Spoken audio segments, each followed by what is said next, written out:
ಜಗದೀಶ್ ಶೆಟ್ಟರ್ ಬಳಿಕ ಲಕ್ಷ್ಮಣ್ ಸವದಿಯವರು ಕೂಡ ಘರ್ ವಾಪಸಿ ಮಾಡ್ತಾರಾ ಅನ್ನೋ ಚರ್ಚೆ ಶುರುವಾಗಿದೆ. ಶೆಟ್ಟರ್ ಬಳಿಕ ಸವದಿಯವರು ಬಿಜೆಪಿಗೆ ಮರಳುತ್ತಾರಾ ಅನ್ನೋ ಪ್ರಶ್ನೆ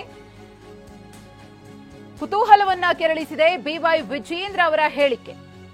ಲಕ್ಷ್ಮಣ್ ಸವದಿ ಮಾನಸಿಕವಾಗಿ ಬಿಜೆಪಿಯಲ್ಲಿದ್ದಾರೆ, ಆದರೆ ಸವದಿ ಅವರು ದೈಹಿಕವಾಗಿ ಕಾಂಗ್ರೆಸ್ನಲ್ಲಿದ್ದಾರೆ.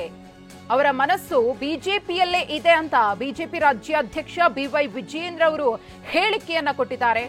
ಅವರ ಈ ಹೇಳಿಕೆ ಎಲ್ಲೋ ಒಂದು ಕಡೆ ಲಕ್ಷ್ಮಣ್ ಸವದಿಯವರು ಕೂಡ ಕಾಂಗ್ರೆಸ್ನಿಂದ ಒಂದು ಹೆಜ್ಜೆ ಆಚೆ ಇಟ್ರ ಅನ್ನೋ ಪ್ರಶ್ನೆಯನ್ನ ಮೂಡಿಸಿದೆ.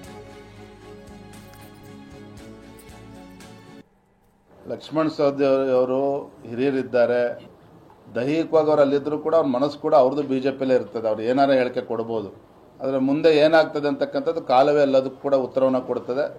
ಲಕ್ಷ್ಮಣ್ ಸವದಿ ಅವರು ಹಿರಿಯರಿದ್ದಾರೆ, ದೈಹಿಕವಾಗಿ ಅವರು ಅಲ್ಲಿದ್ದರೂ ಕೂಡ ಅವ್ರ ಮನಸ್ಸು ಕೂಡ ಅವ್ರದ್ದು ಬಿಜೆಪಿಯಲ್ಲೇ ಇರ್ತದೆ. ಅವ್ರು ಏನಾರ ಹೇಳಿಕೆ ಕೊಡ್ಬೋದು, ಆದರೆ ಮುಂದೆ ಏನಾಗ್ತದೆ ಅಂತಕ್ಕಂಥದ್ದು ಕಾಲವೇ ಎಲ್ಲದಕ್ಕೂ ಕೂಡ ಉತ್ತರವನ್ನು ಕೊಡ್ತದೆ.